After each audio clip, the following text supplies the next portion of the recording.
Right, today we're doing cottage pie. Now, because of my mixed heritage, of course, and the Europeans going out to hot climates like India, to cottage pie, of course, they could make it, but it wouldn't keep very well, so they had to spice it up.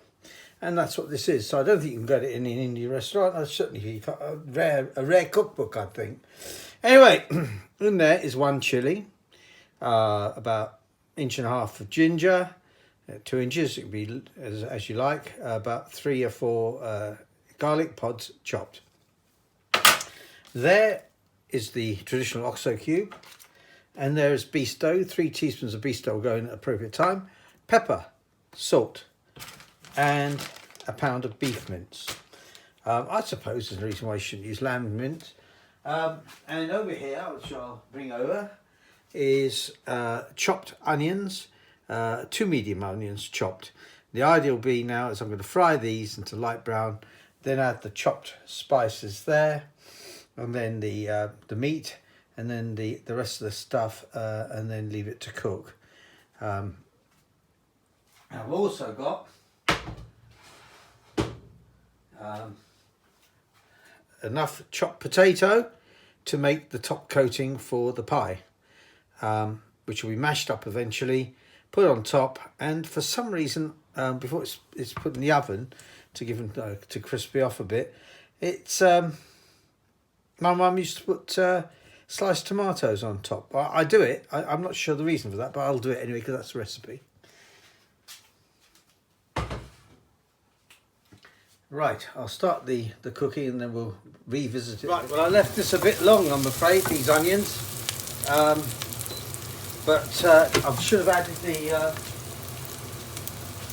the garlic and ginger a bit earlier on, and I haven't, so I've got to add it in now.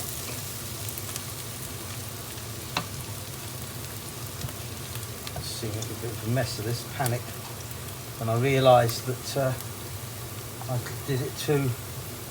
left the onions for too long. They should have been light brown. Right. Now I fry these onions until they are dark brown, and the garlic, ginger, and chilies are lost their raw smell. Well, the garlic and the ginger anyway. So that's that done. Looks like I might have just caught this in time. There's nothing worse. I remember once being in St Lucia, just having sailed my boat there, and I went to an Indian restaurant expecting to be treated. Everybody told me how good it was, and it was quite clear to me the first mouth I took of the curry that the onions had been burnt.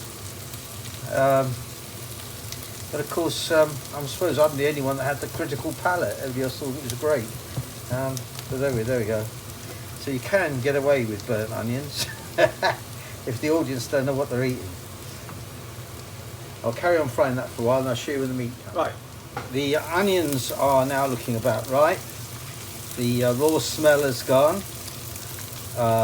The onions are now a darkish brown, which is right. If you fry the onions not brown enough, they'll taste sweet. Now, in Chinese cooking, they tend to fry the onions less.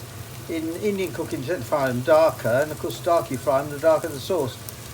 With this particular dish, for instance, I mean, this one's not going with it, but if I was really keen, I could actually change the taste a bit by, say, coriander or something like that, but I won't. This is my family recipe, and that's what's happening. Okay, I'm now taking the meat, which is a pound of meat. We bought it in a kilogram and then saved money, divided it. Now what I've got to do now is brown the meat.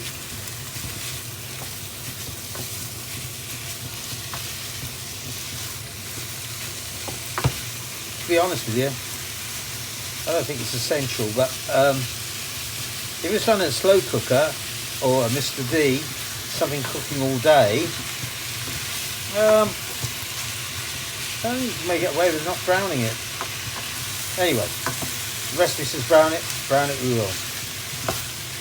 So browning the the meat. Oh, I should also say, when I fried the onion, I reduced the temperature a little bit to come frying the garlic and ginger, because I didn't want the garlic and ginger burning too quickly, or indeed, what's the word for it, over sticking to the bottom of the pan and stuff. If you do get things sticking at the bottom of the pan, don't worry about it. When you add the liquid cooking, it will come off. But if it's really looking a bit worried, a tiny little thimbleful of water just to lift it off the bottom will work. And that's ideal for Chinese stir fry as well, actually. Anyway, that's slowly browning, as you can see.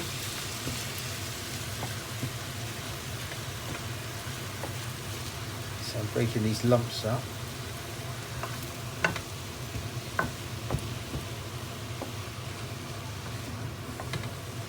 Well, that's a bit of a worry, that, because the temperature of the meat has reduced the cooking temperature a bit. Not by much, I should cap it up. That's the other thing, don't have your heating too low, otherwise your meat, instead of browning, will start stewing. There's nothing wrong with it, it'll cook all right in the end, but it's not good. That's it. Let's brown it.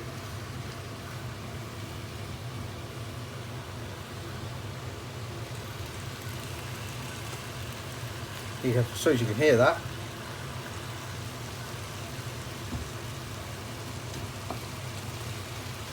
Right, the next bit now is quite interesting, because it is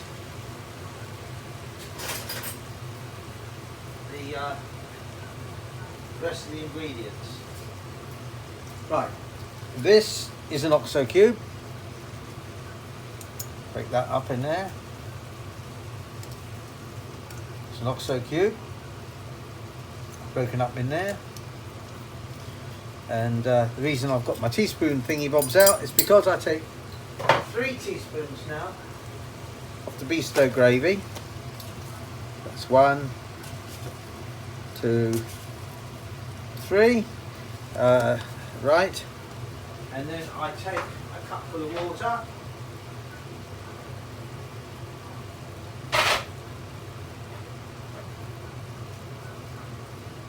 A cupful of water. That's in there.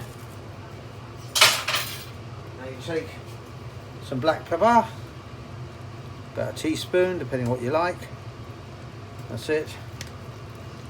And then you take your salt, again using the palm method, which is very good. And that's all done. And now you put all that in there and you mix it round. Stir it, and then you've got to simmer that with the lid on for 40 minutes. After 20 minutes or so, start the potato, which I'll put on the timer, and that is the start. Now, okay, so that's going to take a few minutes to bring the heating up. Let's get that off. Okay, so the next time will be, well, you see it's already beginning to simmer now. I'll turn it down once I've got it to a simmering temperature. Hopefully that's not the right top. I always have a problem trying to find the right lid. There's the right lid. Turn it right down. And then using my current timer, which is Alexis, set the timer for 20 minutes.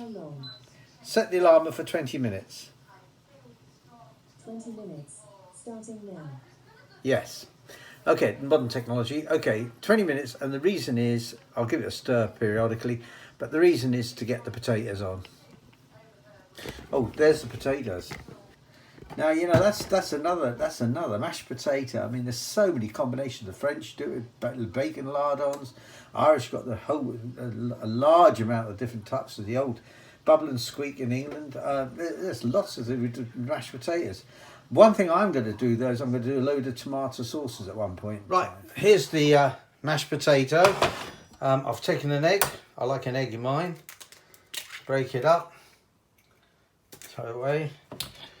Mix it in. I know everybody's got their own ways of doing mashed potato, butter. I'm going to put some butter in, which is here.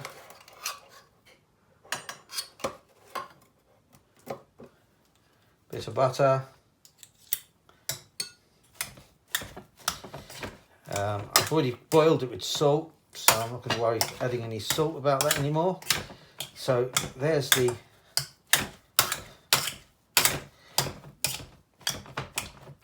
mashed potato. Now, that's for some bread I'm making, so I'll move that out of the way for the time being. Right. Okay, I've now got a Pyrex dish there.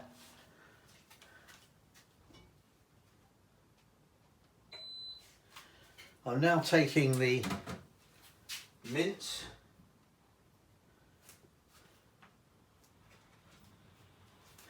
which is here.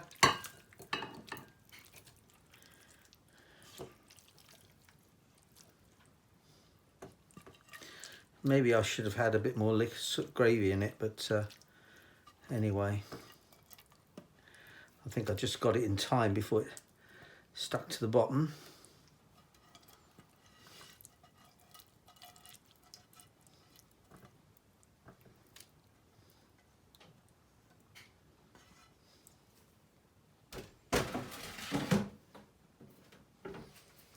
Right, that's a shepherd's pie. I should, to be honest with you, I had a bit more water in that, but a bit more gravy, but anyway, that's the way it is. Right, now, take the potato and spread it on the top. And I'll get on and do that and then come back to you. Right, there's the mashed potato on top of the meat. I did cheat and put a tiny bit of water in the meat, not much, for half a quarter of a cup or something. Give a bit of gravy. And put the potato on top fairly thick, and I'll put the tomato like I mentioned. Now what I've got to do now, and I'll show you that, is I've now put that in the grill. So it's going to grill the top of it and give it a bit of a crust. And I'll come back to you and show you when that's done. It's the wife cutting it. But I won't have a full quarter though, I'll just give me an eighth at the moment, and I'll have more if I want it.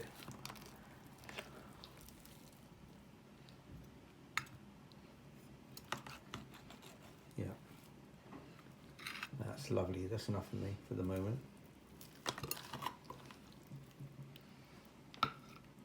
There you go.